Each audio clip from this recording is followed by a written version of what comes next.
Good evening, ladies and gentlemen. Welcome back to the Tavern. I am Matt. I will be your alchemist this evening. My hair is more manageable, my fringe is less high, and I am here with Winston Malone. Hello, Winston. Hey, All right, for people who don't know who are you and what do you do? hi. My name is Winston Malone. I am an independent author, and I also run a small press.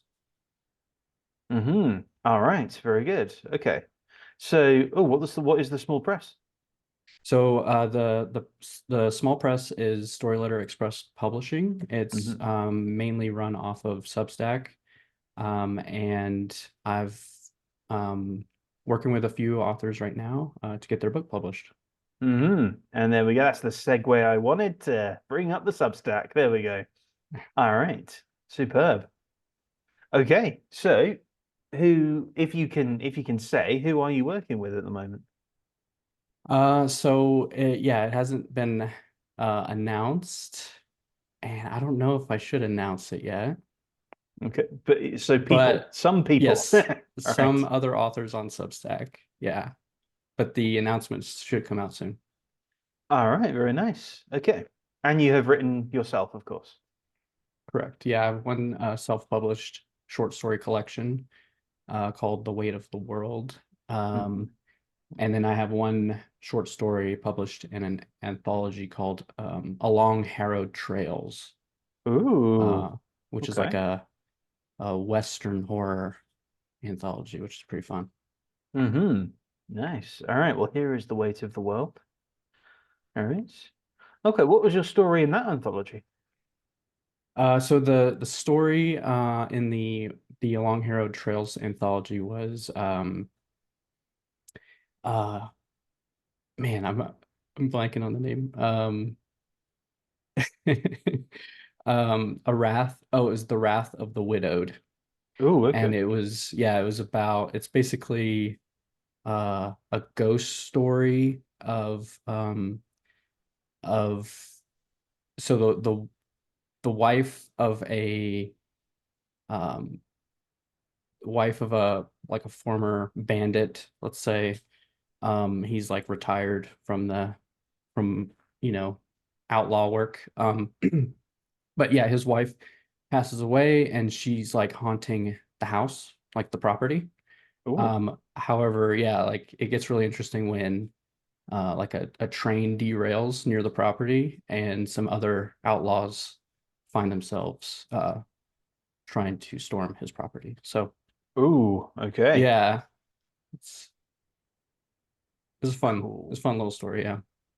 Nice. All right. And that was okay. So that was all Weird West stories in that sort of. Yeah, so they're all different. Like some are more like creature based and some are more like haunting or Hmm. yeah. Okay. So at the moment, I guess you're so you have the anthology and you have the short story there. I guess would it be fair to say then your focus at the moment is more on kind of the industry at large through through the Substack? Yeah. No, that's a really good observation. I think right now, so when I started the Substack in 2021, and it's kind of been evolving ever since then, trying to figure hmm out what it is actually. Mm. Um, and so in that like journey, I've kind of been exploring self-publishing as a whole.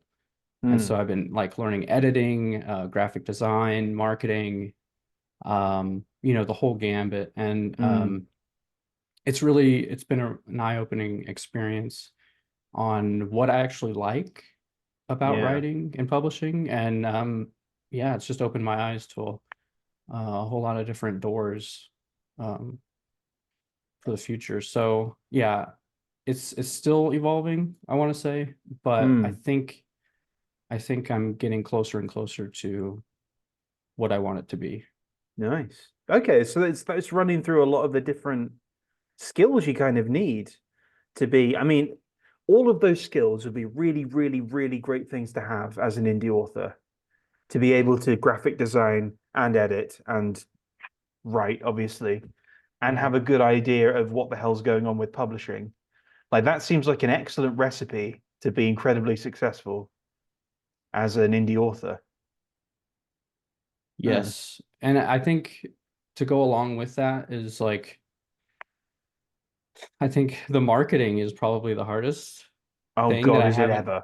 I haven't tackled that yet. So I mean I've breached it a little bit, but it's like man, there's just so much. That's probably the hardest part. And I'm you know, hopefully I can share that knowledge with other indie authors, as I go through it and learn it myself. But and that's Mm. kind of the idea too, is I want to share that journey with other indie authors, and that's also the focus of the Substack is to kind of just give a platform for everybody um and just promote others along the way. Mm. So Yeah.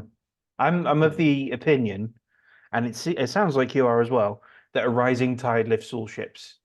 yeah, So having that, yeah, having that kind of platform, having that kind of bedrock right, is the best way to get indies even more noticed than they are. Because it seems like indies are being quite noticed at the moment, more so than maybe they were. I mean, obviously in the digital age, it's a lot easier for people to actually notice these things. right, But even given that, in the last couple of years, it seems like indie publishing has sort of spiked. I don't know if that's something that you've spotted. I'm just a layperson. no, me too. No, it's pretty amazing. I think we're like in it, so it's kind of hard to see the forest for the trees. So Mm, like it's one of those things where I think we're in a huge shift. Like, and I think AI stuff is probably pushing it even further without mm, like it's like yeah, it's not direct, but I think what it's coming down to is like it's it's this drive for people to actually connect with other real people, mm, and I think it's moving, the whole industry is moving from um like big publishing to more, yeah, it's the smaller creators like that people are really interested in following and like connecting mm, with. um and I'd almost say it's like writer focused now, like. mm. And I say that because I don't know if you follow Brandon Sanderson at all, but he's like a science fiction fantasy author, Mm, and I buy all of his books even if I haven't read them. mm, And I think that, I mean, maybe that's just me, but I think that that might also be indicative of like how people follow certain authors. Like mm, they just want everything that that person puts out, regardless of whether, it's like the best mm. book or not, Right. So and I don't know, that's just kind of been Mm, my observation lately, is that it's very mm. author centric, author focused, rather than That's like the big yeah, publishers. that's the way I've never bought a book based on the publisher. It's always been based on either, I mean, prior actually, it's been based on the author. So in my youth, I used to read a lot of Catherine Applegate in my extreme youth, like the Animorphs and like Everworld stuff. And Mm, then later on, it would be, I mean, not actually that much later on, it was Dean Koontz and Stephen King. And I would get as many of their books as I could.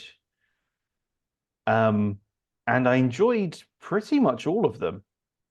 I mean, Dean Koontz is sort of like the inferior King.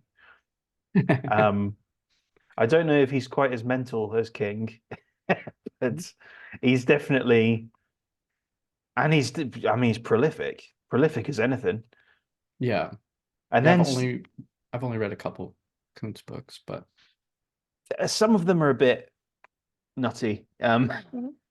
Um, but it's some of them are very good though. Some of them yeah, are very good, but I think he puts out so much stuff that the majority of it kind of gloms into a middle. and then some of it will kind of go up, and some of it is going to obviously go down Yeah, as well. I see what you mean. Um, Yeah. yeah, the things like Odd Thomas and books like that, but I enjoy that a lot.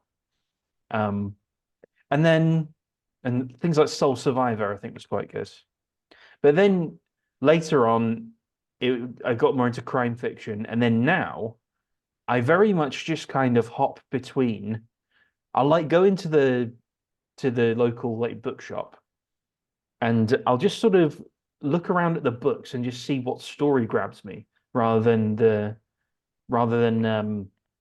author. Hmm. Although I do still like there are certain authors that I will look at now and go, okay, if you're putting something out, I'm going to read it. People like Leslie Shue and um, Andrew Piazza, who have both been on here, and um, potentially Greg Beck. I like Greg. I don't know if you know who. Have you heard of Greg Beck? I haven't. I would like to get him on here, although it'll be tricky, I think, to get him on here. But I'll give it a go. He's he's written a series. They're sort of like sci-fi military modern, but kind of like modern day, kind of Lovecraftian in a sense, stories about like a super soldier essentially Hmm. and his squad of sometimes red shirts. And some of those books are just bonkers. They're Oh absolutely wow. bonkers. And for some reason, I just love them. I don't know. I just love That's them to awesome. bits. Yeah, that sounds unique. Yeah, I mean it's just great fun. They're just great fun to read. Um, but very much so, particularly with the indie, with there's being so many indie creators out there now, Hmm. it's very easy to just go, okay, that sounds interesting. I'm going to pick that up and see. Right. And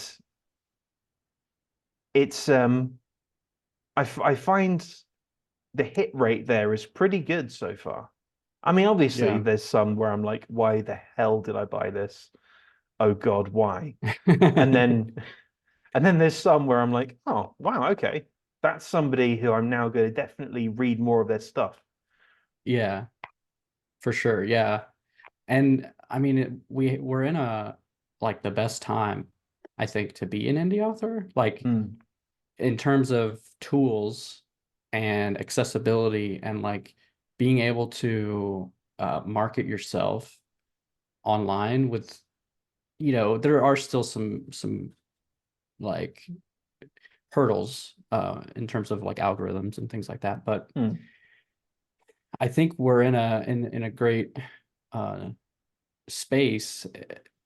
I think it'll be interesting to see how it evolves.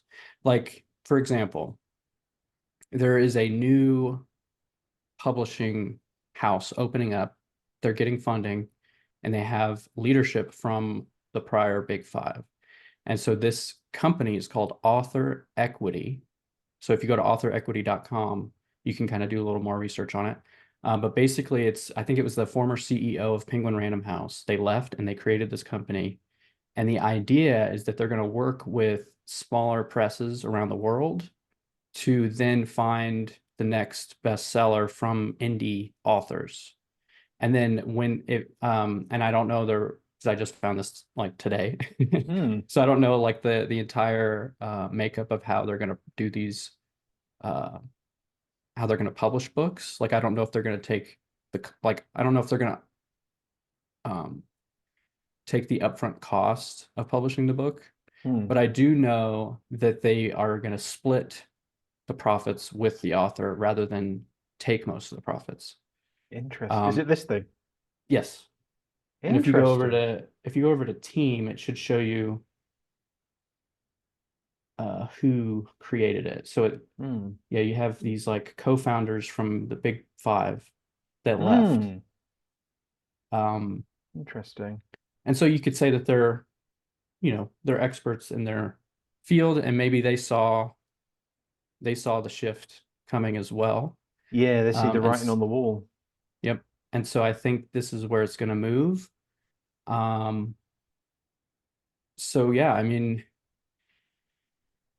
and I think it's one of the that's one of those big things where it's like you have to, traditionally you'd have to give up your profits Hmm. for distribution, and that's what the big five would do is get your book in every bookstore, Hmm. and you'd make, pennies on the dollar, but you at least Hmm. your book was out there. So, but Yeah. hopefully this You is get the advance and then oh yeah, pennies on the advances for dollar. sure. Yeah, yeah, Hmm. yeah. So yeah, with author equity, I don't think they're going to do the advances. It's just going to be profit splitting, which yeah, it kind of depends on you as the author to do most of the marketing and all that stuff, which I think if Okay. that's the way it's going anyway, then it might work. I don't know. We'll see. Yeah, I Um, mean, conversely, if that's the way it's going anyway, why bother with going through them in the first oh place? yeah. Yeah, so yeah, I don't that's what I'm wondering about is like I don't know because it is expensive sometimes to self-publish a Mm. book. Oh God, yeah. Um, so like if they do take like the $5,000 or whatever to get a professional editor, to get a professional book cover, to do all these things, then maybe that might be worth it. But Maybe. I mean, I think, yeah, I mean, maybe. I mean, that's one of the things that I've noticed is that it's almost not even something. I mean, it might be naivety probably on my part, certainly when I started, but I didn't realize when I started that you how just the amount of money you needed to publish a book that's come from your own head.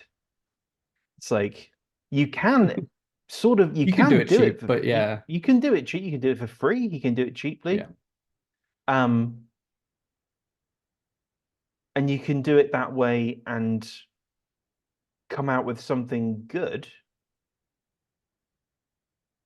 but it's the amount people will spend on things like cover art and things like an editor or a proofreader is yeah, it can be pretty steep. I want to actually kind of touch on the editing thing and then kind of move to the industry in general.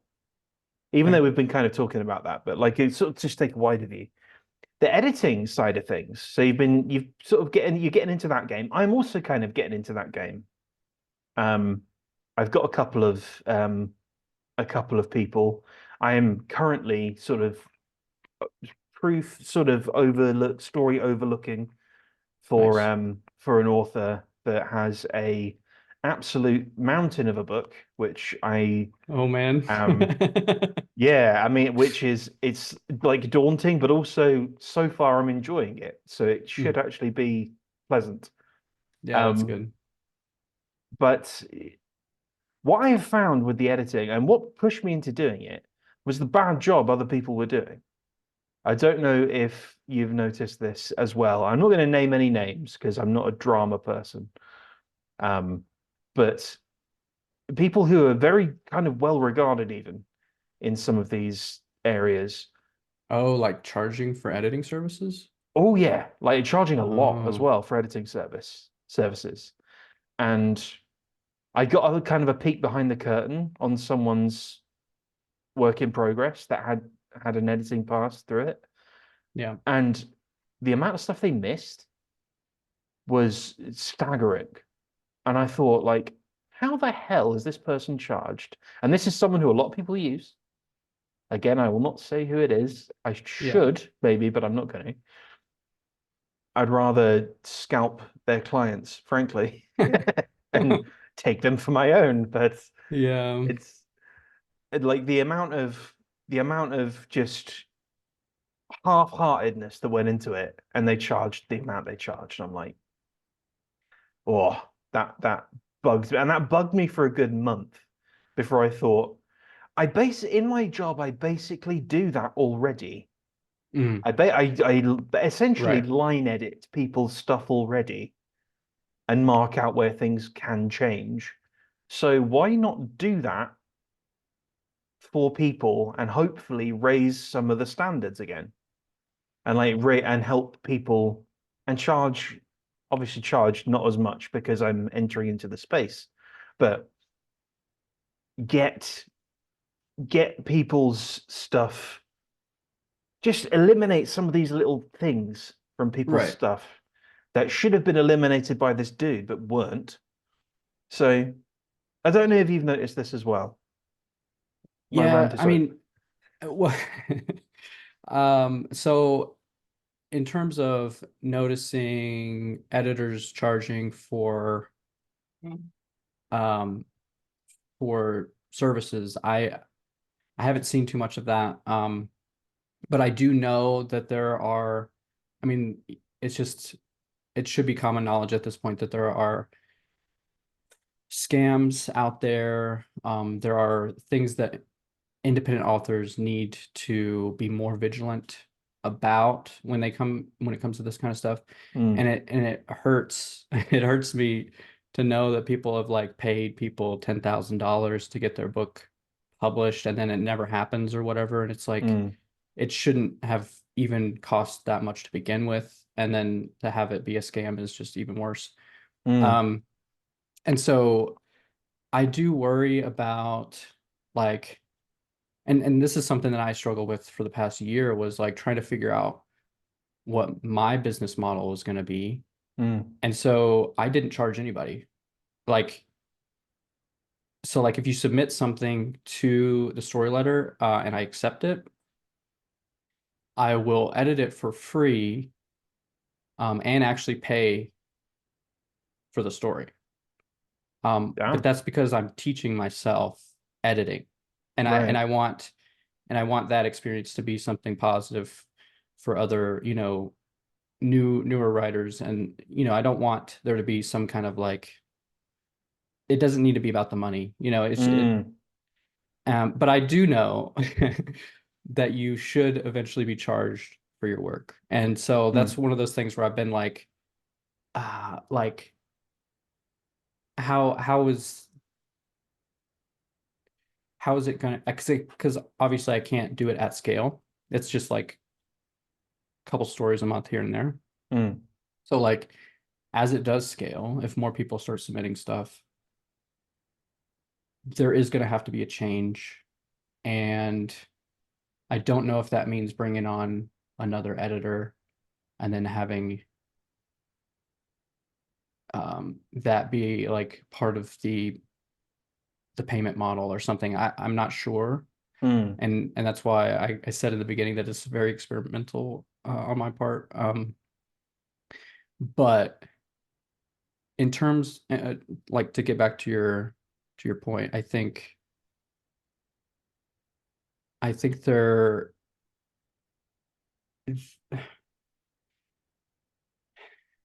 it's been fun editing people's stories and figuring out the process myself.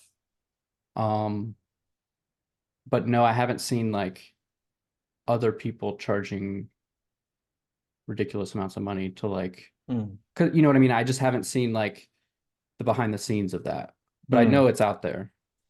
I've Um, heard about it sort of vicariously through a few okay. people, and I have seen the people that I've seen charging what they charge. They're not charge. I wouldn't say they're charging an astronomical amount. Okay. They're just doing a bad job, and that's what I want to eliminate Oh yeah. is Well, the yeah, bad job. that's true. And there's different types of editing too. And I think Yes. sometimes like people's just be like, oh, I'm an editor, but there's so many layers to editing. Mm, There's a story editor, there's structural editing, there's copy editing. mm, There's different layers to it that I've been learning as I'm doing it where I'm like, okay, maybe I shouldn't grammatically correct this section because maybe they're just going to rewrite the whole thing anyway. So like mm, I'll highlight that paragraph and just suggest on the side like uh I see what you were going for here, but I think it would be more clear if you said, I don't like give specific wording, but like mm. just, like a vague suggestion. And then, because if they're going to rewrite the paragraph, then I'm not going to, spend time doing like line edits. Right. But yeah, I mean, there's so much to editing that to see, yeah, to know that there's people charging and then maybe not giving newer writers or people, clients, the proper suggestions is kind of, Hmm. yeah, that is frustrating. Well, I think there's an element of, I think this is where the scamming thing comes in as well. With indie authors, I think people just, particularly with newer ones, it's like they see them coming a mile off, and it's like, you want your book to be big. I can help you get your book to be big. I'll edit it and I'll do X, Y, Z, Yeah, and there's and no yeah, guarantee. there's absolute yeah, and there's absolute exactly. There's no guarantee that that's going to make it successful at all. Right. It might increase the odds by a percentage point or two, Mm. but there's no like the amount that marketing has, the amount of influence that has is it almost outstrips everything else, even the quality of the product in terms of how many you sell, at least in this sort of first kind of burst. Right. I think it Yeah, has that to be good launch. to keep getting sales after that. Yeah. It has to be have something to it. But in that initial burst, you Yeah. just And need to be able to shout it out. I'm interested because like, um since I'm new to like launching books myself, like that pre-launch period is something that is kind of eluding me at the moment. Like, there's the cover reveal, and then there's Mm, the beta reader, or yep. like the reviewers, and Hmm. then maybe like book blurbs. There's so many little things. I'm like, I don't know. Oh God, the How do blurb. I yeah, Oh. I mean, even if you need, like, you don't really need a blurb, but um I've never bought a book based off of a blurb. Let's Really? say I mean, I've noticed them after I bought them, like, oh, yeah, like somebody else with a name I recognize said something nice, um but yeah, like, I don't I'm I'm curious how you've gone about it, like, because you have several books published now, don't Yeah. you?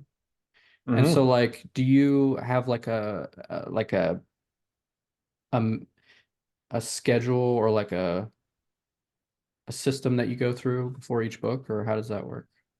Well, for the majority of what of my sort of writing and publishing, I've been flying entirely by the seat of my pants.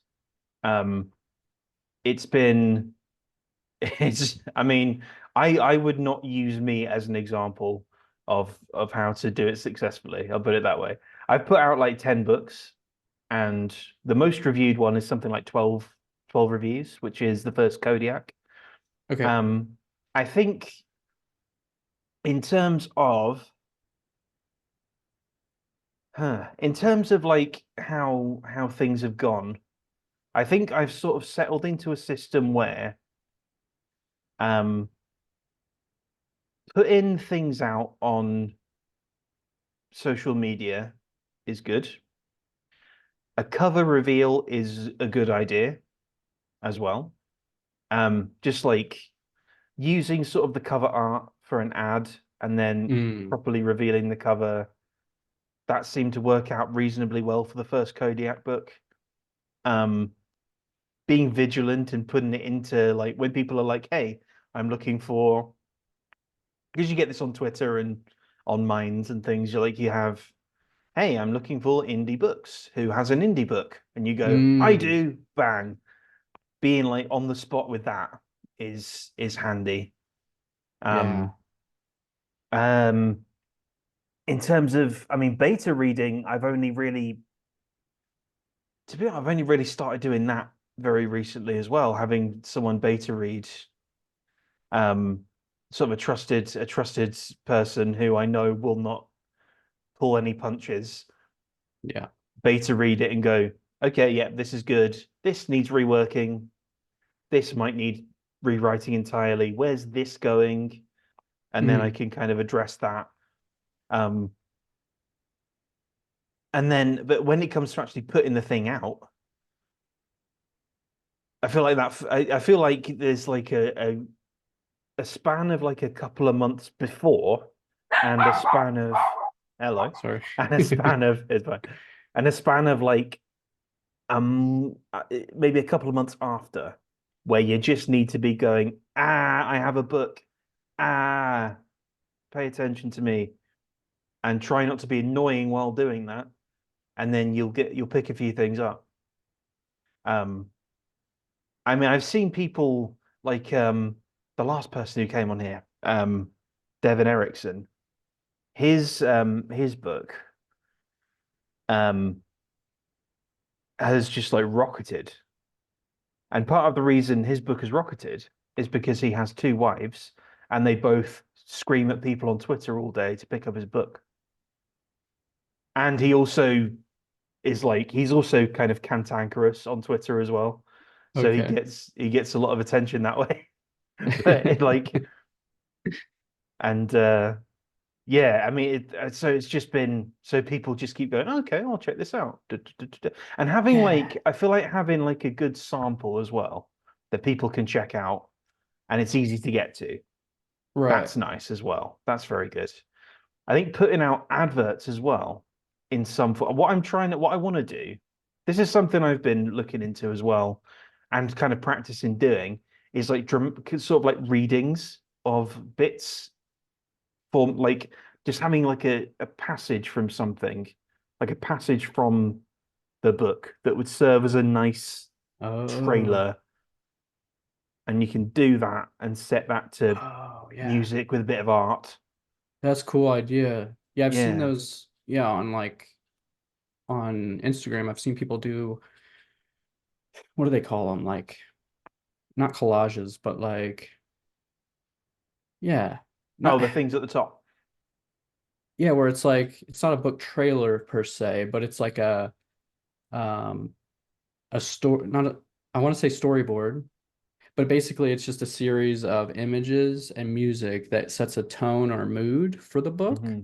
Yeah. And then it's like this is like how you'll feel while you're reading it. And I'm like, oh man, that's a really good idea. Mm. Um, It's all the so pitch as well. The pitch is yeah, Jesus, the pitch. Like something that oh God, who was saying this to me? I think it was Tim O'Burnham. He was talking to me about another author. He was talking to me not on this, but like on I think on Gilded about like what is your pitch for this book? It's like a 3 seconds or like just like one elevator sentence. pitch, yeah. Exactly, yeah, one sentence. What is this book? What can you expect from it? Just like so 20 That's words so or hard. less. Yeah. Is it's ridiculously hard. And it's Because as the really author, you want to say all these things, right? right, yeah. And I find I'm better at doing it for other people's books than for mine. I cannot do Yeah, it for mine. I'm better at so shouting true. out other people's books than I am for mine because I'm just like, ah, well, Same, yeah. Um, yeah, I mean, and another aspect of like what I like about Substack is that it kind of does play into the marketing side where mm, if you're publishing your novel serially um or it is like a bunch of short stories, then you're kind of getting that beta reader feedback mm-hmm, without actually getting or like having it be a formal beta reader thing. And so that kind of it does play into that the usefulness of writing in public. mm, Uh, that kind of um, community outreach and aspect to it. But um, because I published a book on there, it took me about a year to do a novel on there, and by the end of it, I realized, oh, like I know what the book is going to be about now, and that's just kind of mm, that first draft process. right. Um, and so yeah, there's it's that's one of those things that it it could insert if you do it right. I think it could build hype for the actual book. Mm, You yep. know. if you get people reading the first draft online somewhere, and then Mm, at the end be like, oh, this is just the first draft, but then I'm gonna publish the official book. It mm, does kind of drive some of that viewership. mm. What I've done, I'll take this opportunity to shill myself. So the Okay. Shattered Lands, Oh, you have Substack? I do, yes. I And don't the on the know. Shattered I'll have to Lands, follow you. awesome. Gotcha. All right. On Got me. yeah, yeah. On Substack, I've sort of experimented with this a bit. Like I've had so the Shattered Lands, which is um also kind of a thing I've been doing on here with a couple of my mates in sort of a TTRPG style. This is sort of a side story in that, the Shattered Lands, Mm, and also Deadland is something which is a series of shorts, very short shorts, but something that will end up probably being put into a novel form. mm, okay. Um, and just having them on here, like having, I think like where this ends up is sort of at a point where it's like, okay, there's a full stop, but also maybe a hook into the rest of it, which is sort Right. of what I was aiming for there. Yeah, that's really cool. I like that idea. And I'm doing it myself, but I recently put because I have a separate Substack called Tales of Havoc, Mm. and I recently just took it private. So there's a feature on Substack that Yeah. lets you put everything private. And I mean, it's not going to be great for reaching new readers because it's private and it's hidden. But at the Mm. same time, um, I think it'll allow me to disassociate with the vanity metrics a little bit because Right. I get caught up in that a lot. And so I'm like, okay, I don't want to write to get likes Mm. or all that stuff. I just want to write and then have if people want to read it, then that's great. But it's just going to be a way to enable me to write, still put it out publicly to the few subscribers that I have on there, and then uh if I want to, or however I want to publish the final version, then it'll allow me to do that. But we'll see how it goes. It's I might not keep it private forever, but at least Mm. right now that's where I'm gonna go with it. Mm. Because I was charging at first. Right. I just I'm being pulled in so many different directions that I didn't feel like it was good to charge and not produce at the level that I should be producing for that. So Mm. um, yeah, so the anthology is taking most of my creative time right now, and I just want to be upfront with readers and subscribers and have them know that and not charge for something that I can't keep up with. But yeah, so hopefully that works out. Mm. Yes. Best of luck. Yeah, best of luck. Tales of Havoc, right. So, okay. Nice. So okay, so indie publishing then writ large, would you say it's looking bright in terms of we sort of hinted that it could be looking kind of bright, considering that people are kind of um moving toward kind of independent or more decentralized kind of stuff Yeah. um kind of naturally at the moment as the mainstream sort of eats itself a little bit. But Mm. um what are you seeing as like some of the pitfalls of it? What are some of the things that need to be avoided, do you think?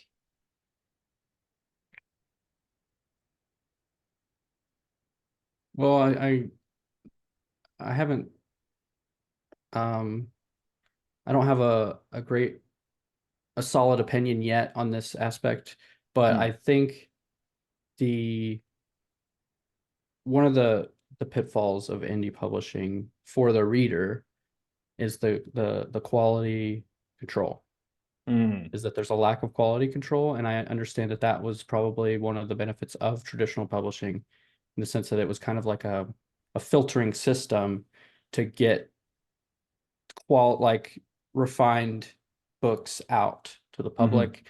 And then when the public, the consumer goes to buy a book, they know it at least meets a certain standard of Right. quality. And I think that is an issue that indie writers are just going to have to overcome Mm. and build that trust individually with their readership over time. Right. So it's going to be a tough hurdle for a lot of people to build that trust. But I think if if you make sure that this is one of the things that I'm trying to focus on now is like when I write a post or like an essay or an article, one of those things, like I'm trying to refine it to the point where each individual um, post might be the first time a new reader interacts with you. Mm. And so that it's kind of like that first impression thing where um, you want to establish that trust as soon as possible. And if that means each post needs to be uh, reread 5 times before you send it out, then that's Mm. just what it's got to be. So um, yeah, I don't know. Like I think that's one of the biggest pitfalls. I mean, the other thing is obviously scams and Yep. overpaying for things. But there's this resource that I've been interested in lately. It's called Readsy. Have you heard of it? I have not.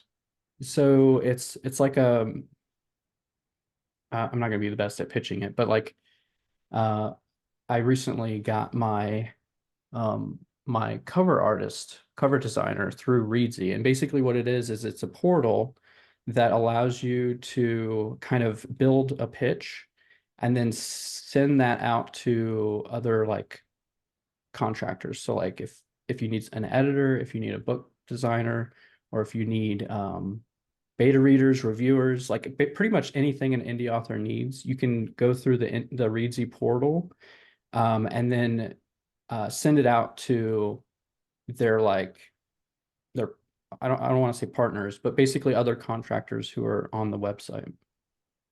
And Mm. um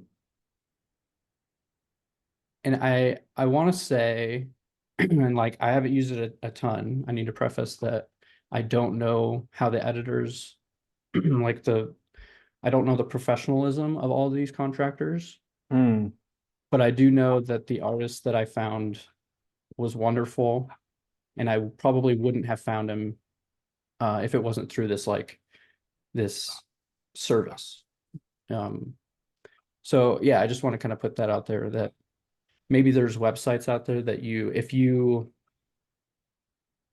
trust them or if um, just having that layer, I guess, of confidence Hmm. before just reaching out to some random person. But yeah, Mm. I don't know if that's um, good advice or not, but that's just what I've been doing. Mm. Okay. Hmm. So okay. Nice. All right. I feel like there's a lot of it might just be the circles that are appearing at the moment. There's a lot of sort of internet grouping that's Hmm. starting to happen, which is both good and bad. Um, Good in the sense that you can get an audience fairly quickly, you know, in a Yeah, way.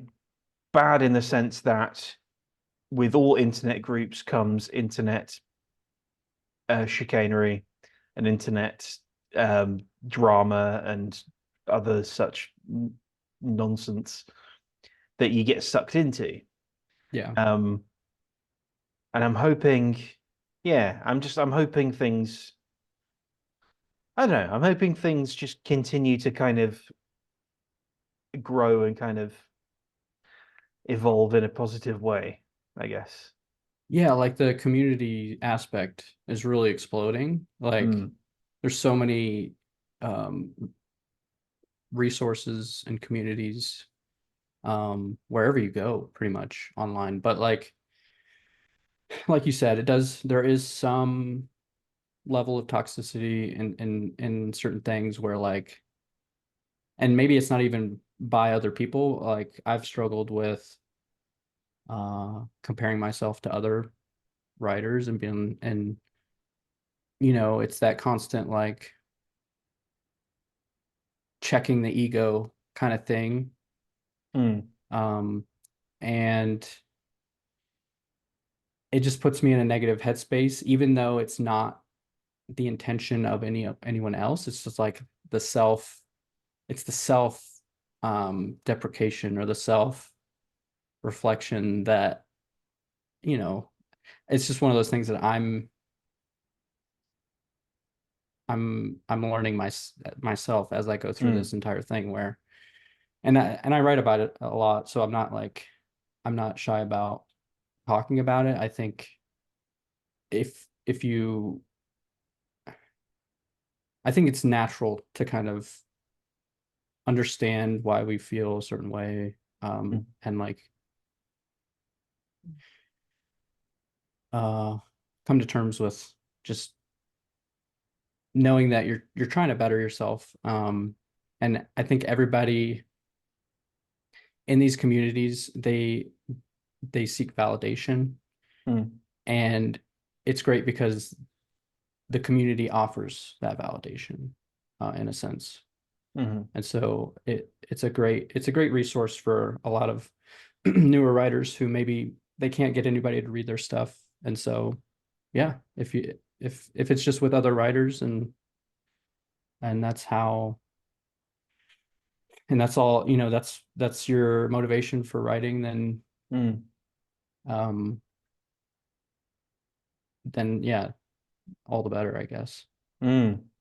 And again, but again, yeah, you get the thing of be careful because through those groups, through those communities, you can get people who are Mm, potentially gonna who scam you slash see you coming yes, and go like, because you let your guard down. Yeah. exactly, yeah. Yep. Mm. Yep. All right. Yeah, I mean it's a difficult they're difficult waters to navigate, It is. definitely. Yeah.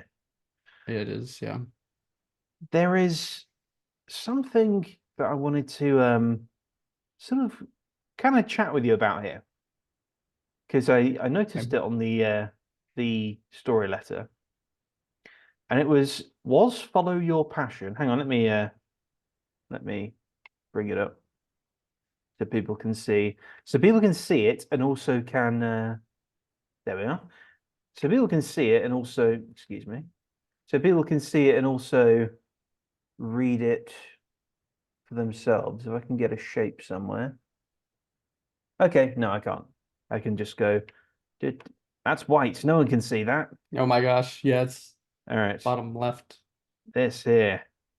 All right. Okay. Yeah. Yeah. Good. All right, there we are. Was follow your passion a lie all along? All right. So I'm very curious about this. I had a look. I had a look at it. So a case for enjoying life as a part-time writer. All right. So um, okay. I guess I would say I'm a part-time writer. My main income comes from a job, like a Right. full-time job. All right. So okay. So what prompted that? What prompted you to write that? So yeah, I have a full-time job, and it has nothing to do with writing. Hmm. And so yeah, like I have very limited time, either before or after work, to creatively express myself, be productive in my passion, which is writing fiction. And um, growing up, my father used to say, if you love what you do, you'll never work a day in your life. Mm. And I always took that to heart and kind of imagined that maybe in the future I would be a full-time writer or full-time whatever it was that I was passionate about. Hmm. And so um I started to like think about my career goals and the long-term reality of certain aspects of writing. Mm. And I had to like grasp with the possibility of like, okay, um what if you aren't able to publish a book that makes enough money to where you can live as a full-time author? Like Mm. what's the scenario that plays out there? And I think the scenario is that I stick with my current job, and since I don't dislike my current job, I enjoy it. But since it is totally different, so I have to separate I have to, it's almost like that movie Severance where, or Hmm. not the movie, but the show Severance, where like Yeah. they go in and they become a different person, and then when they leave, they don't even remember what they did. But Mm. it's um so I'm like, okay, how does that play out? And how does that affect my morale, my motivation? And I think that that's important for a lot of indie authors, is that unfortunately the reality is that we not everything's going to be a viral success, and not Mm. everything's going to work out in our favor, but that shouldn't be the focus, and that shouldn't be um the end goal. I think the end goal should be being content with being able to enjoy your passion, Mm. and also maybe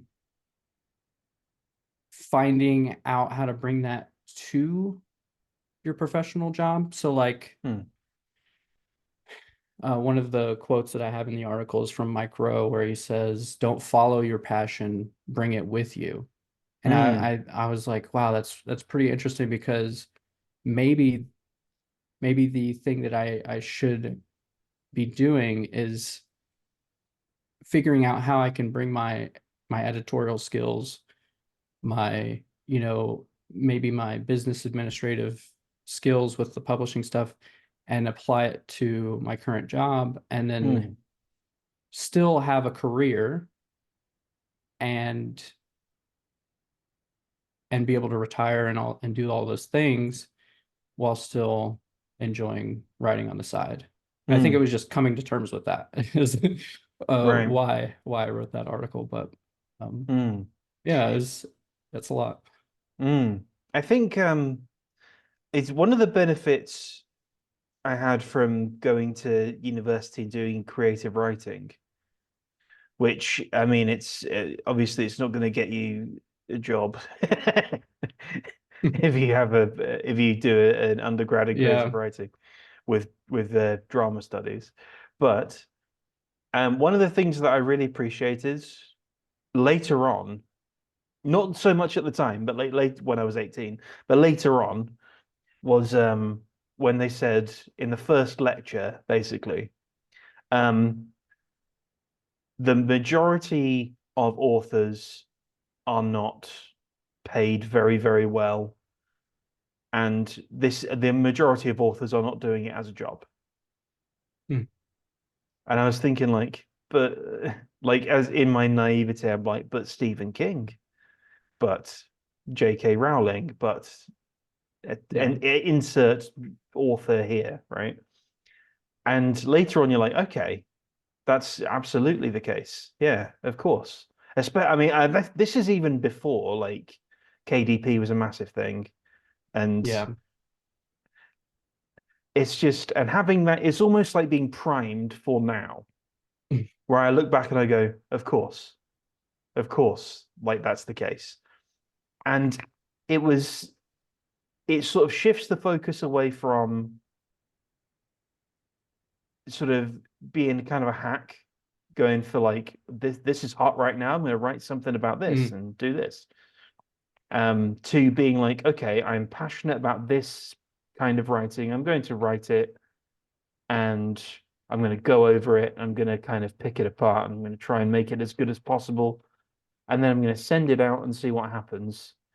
And it's not the most savvy business wise, but it's definitely like it's been a night. It's the best way, at least for me, to kind of write. Is that I have this job where and the skills between them are quite transferable. Mm, Like certainly now, I mean, even more so now that I'm about to get into that I am into like editing people's work. yeah. But even like the creativity, it sort of bounces between the two, and they both engage my brain in a way that's very, Right. very nice and very like, oh, okay, right. I can get up in the morning and I'm doing something that I sort of lucked into a job that I really enjoy as well as so it's not just like there's this job and it pays the bills, but I really want to write. It's there's this job that pays the bills and I like it, and Mm, there's this thing I love, and the two kind of meld together in a right. nice way.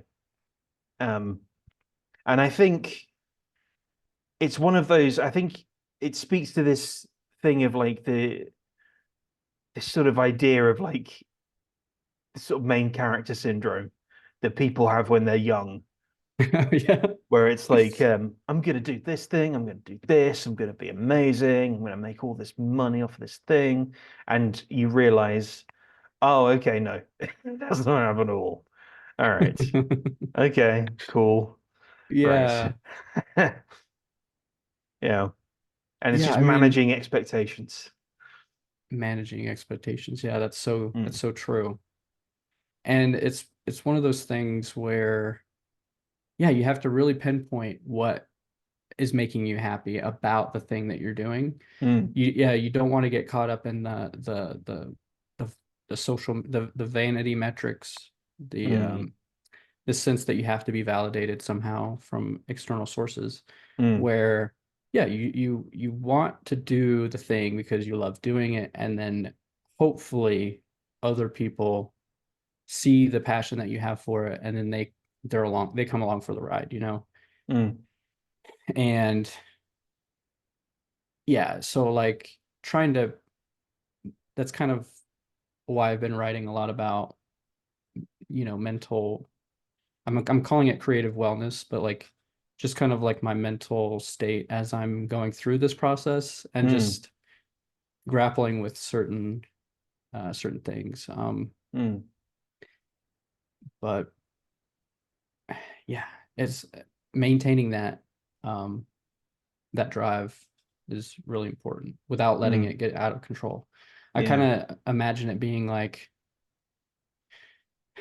a fire, like you want the internal fire to be there. You want it mm, lit because that is your passion, but you don't want it to be so hot that it totally consumes you. And right, I don't know if that's a good analogy, but you don't want it to burn you alive, I guess. right, yeah, absolutely, yeah. Well, one of the things that it's another thing I want to get into actually is reviewing. And I've got something kind of lined up with that. But how I've been like finding stuff to read in this sort of mist of indie authors is through word of mouth. Ooh, yeah. And like I feel like word of mouth, especially like if you have only have a couple of things out or you've only had a if you've got something new out, just like I read this thing, it's really good. At least how I've found people like Timothy Dempsey, who's a very good author, um, who's worth checking out, kind of sort of fantasy, horror, action kind of stories, and all sorts of people that I kind of Amaya Tenchi, another one, very good. People who just sort of come in just through someone saying, "Hey, I read this book and it was really good." Like, oh, okay. Interesting. Is this something that I could enjoy? Oh, it is. Okay. Let's have a look. And It's so then, powerful. Yeah. mm, and I almost get a better experience from that than if I like go, this blurb looks like it could be kind of cool. Let's check it out. It's like, oh, Right. Yeah, because it's a big commitment, right? A book is a larger commitment than a passive entertainment because mm, yeah, you have to actively want to read it. So if you have external pressure or external like insight into is the book even good, then mm, yeah, I think that's a huge driver of sales and um just I was trying to think of like the word for not acknowledgement, but awareness. Like people know, like they know that your book is out there because other people are talking about it, kind of thing. right. And I mean, yeah, that's kind of how I have some coworkers that you know were. It's not like an official book club or anything, but we're like, oh, what are you reading? And then we tell each other about the books we're reading, and then I end up picking it up and reading it as well. And yeah, word Mm. of mouth is so powerful. I agree. So like, um, yeah, like how does that I've been trying to figure out how to implement that in the indie sphere, the indie space. Like, what does that Mm. look like for you? And how I know you're doing this, you're providing this platform, and that's awesome. Um, is there any other like I guess resources or ways you've seen people share their work? I mean, a lot of stuff is done through kind of like the forum type stuff, like Gilded and Discord. I've seen plenty of that. Okay. Um,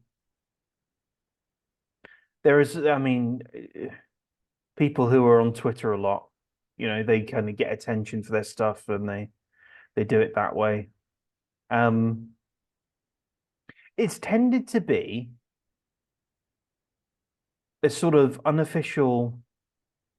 I mean, the way I feel like the best way to do it is probably through something like a book club Mm, and just start that off small and kind of build it outward as you go. I've seen people do that on Gilded. I've seen a couple of those. Um, yeah, I think that I've might be noticed, the, yeah, that, that would be good. And then I've noticed like I notice, I don't know if you see this as well, but like if someone who is not the author is sharing the book, it's more likely that somebody else is going to pick it up. I don't know what it is mm, about, if it's the self-promotion aspect that might turn people off. yeah, I think I so. don't know how true that is, but like I feel like if someone else is vouching for your work, then there's more credibility to it. Mm. I found that as well. Yeah, I found that as well. Okay. Um, there have been times where I put out the call as I do when I've run out of books on my kit when I'm like, okay, I've read everything on here now, or everything that I've wanted to finish. I've finished. I'm like, okay, right, okay, I'm in a position where I can get some more books.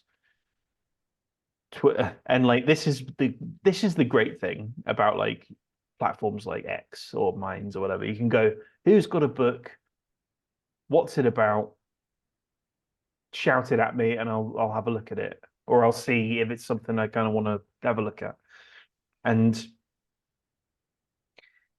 in that case, it's like in that if someone goes check out this person's book, then I'm like, Mm. ah, okay, all right, I got you. Yeah, Exactly. that draws Yeah, me in a lot more. Yeah. I think so. Yeah, exactly. I don't know how, um, and maybe reviews. I guess that's why reviews are so valuable, you know. Mm. Yeah, it's Um, partly why I want to do it yeah. is to have it be something that people can like a reference point, I guess. Um, where it gets awkward is I'm also a writer and a reviewer, and if you Mm, review something like there's the whole like drama sort of politics of Yeah, it as well. That's just like, oi. because you don't want to really do negative reviews because then you're feeding into that kind of like the negativity of Mm. I don't know. Yeah, it's like Well, this I'm is averse to doing reviews right now just because of that, I right. think. Well, this is the balance, right? This is the balance that I try to sort of that you almost need to strike is are you putting is it a review? Okay, so you could just review stuff that you want to sort of shout out, right? Right. I think Katie Room does this at Periapsis Press. She shouts stuff out. She only does positive reviews, and her reviews are very in depth. Um, the way I plan to do it is sort of in a similar vein, but through just in the medium of video rather Okay. than in the medium of writing. Um, the way I see it, though, yeah, I'm trying to sort of work out to strike the balance between being positive, but also having kind of integrity along with that. I think part of it is going to be not accepting like submissions. Mm, It's part of it, at least at this stage, because it's like if you do reviews, I mean I've heard this from other people who do reviews more informally. You get people going, "Hey, can you read my book and review it?" It's like it's not really what I do, so no. Um, right. and I So know you there's just handpick your favorites kind of thing? Or like what you just recently read or something? that I think the former is more going to be what what is done.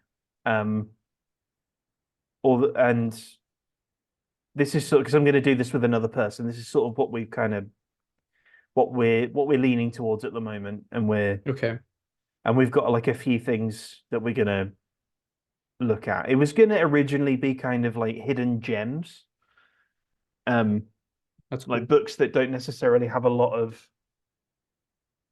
attention put on them that are very good. Um, and I think we're gonna do that, but also we're gonna just review stuff in general. Um, because doing just that is it's almost it's finding the books in the first place. And it's in a way Right. it's gonna encourage to like actually get out and pick up more of these indies, but at the same time picking them up and kind of wading through, okay, if we picked it up, do we like it? Do we both like it? It's a whole thing. It's a Oh, that whole would be thing. interesting too. Because if are you both going to be on video at the same time? Yeah. That's kind of cool because you can have like a dynamic of opinion and like go Mm, back and forth and yeah, that's a good idea. That'll be interesting. mm. Yeah, I mean, there's this is the like there's books that we've read where one of us has liked it way more than the other. We're Yeah. like, okay, we probably can't talk about that one Oh man. because we're going to cause some issues with people. And it's like, okay, and because this sort of grouping thing and this the group politics of things, you interconnect, and it's like, okay, right, Yeah, you don't hmm. want drama. Yeah, we don't want drama. We don't want to burn bridges. And to be honest, right, if I've got negative feedback for somebody, I'd rather give it to them in private. I'd rather tell them directly. Um, Rather than it being yeah. yeah, on a If video. the and again, if they elicit, I don't. Yeah, like, and if they elicit it as well, like if they're like, "Hey, did you read this? And what did you think?" And I'd be like, "Okay, I did. I Brace wonder yourself." yeah, I wonder sorry, I'm just throwing out ideas. Like I wonder if you asked them ahead of time, like if it was like you provided the negative like the constructive feedback Hmm. and then was like, by the way, would you mind if we talked about it on a YouTube review? And if they Hmm. said no, then okay, don't do it. But if they were like, yeah, fine, go for it. Hmm. I don't know. That might be another option, but Potentially, yeah, potentially, yeah, like if they were yeah. okay with it, then I don't see any harm. But Hmm. I think yeah, that's not a bad idea. Yeah, something we can kind of look at moving forward. Um, Yeah. I mean, obviously we haven't even started doing this yet, but we've kind of got some ideas kind of Yeah, knocking around. I think that's a good one. Yeah. Getting letting them know that we've picked it up and that we have opinions. Um, yeah, that'd be cool. yeah, yeah. Hmm. Yeah, it's a whole thing. It's a whole thing. Like branching out into new stuff. It's very kind of like, okay, how do we do it? What kind of format do we want? Yeah. Yep, that's But been it's me for the past 2 years trying to figure out what it is I'm actually doing. But no, it's been fun. Like mm, I love interacting with people, and I love I just love the like positivity and like the not necessarily constructive feedback, but like the motivational interaction with people, hmm especially in the indie um community. Like it's just so positive and everybody wants everybody to succeed. So, well, yeah, for the most part, but hmm yeah, it's like, yeah, it's mostly been positive. So, um, and I foresee things changing even in like the book market. Like, I saw this store opened up in the UK a few weeks ago it was an indie bookstore only. So Oh, yeah, they would buy all indie books and stock the shelves with just independent authors. And I was like, interesting. whoa, that's really cool. If you can tap into the local, the local uh, community and because people love supporting small businesses and Mm, smaller writers and stuff. So like, yeah, could that work in other places? Like, I don't know if you have to like the behind the scenes to that and how costly that is, but mm, because yeah, yeah. you don't want to like dive in and then it not be, you know yeah, I guess that's the risk.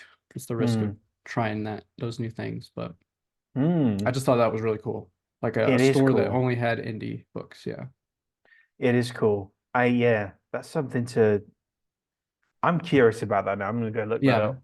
I'm gonna I go forget look the that up. name, it's escaping me, but I do know that there's another online website called bookshop.org, Mm, and that one you can order books online, and then a portion of the proceeds goes to your local bookstore. So like if you have like a local uh, bookshop that you want to support, then all of your orders through bookshop.org, mm. I think it's like 10 or 15%, maybe even more, will go to that bookstore, which is pretty cool.